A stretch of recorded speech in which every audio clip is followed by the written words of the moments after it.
একটি সুন্দর পরিবেশ গঠনের গুরুত্বপূর্ণ ভূমিকায় বসে আছেন যোগ।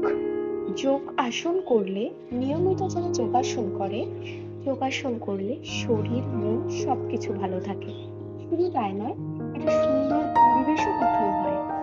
আপনি ভালো থাকবেন এবং অপরকেও ভালো রাখতে সাহায্য করবেন, তবেই না ভালো থাকবে সবকিছু। তার বিশেষ এক উদাহরণ স্বরূপ শিমুরের এই যোগাসন প্রতিযোগিতা।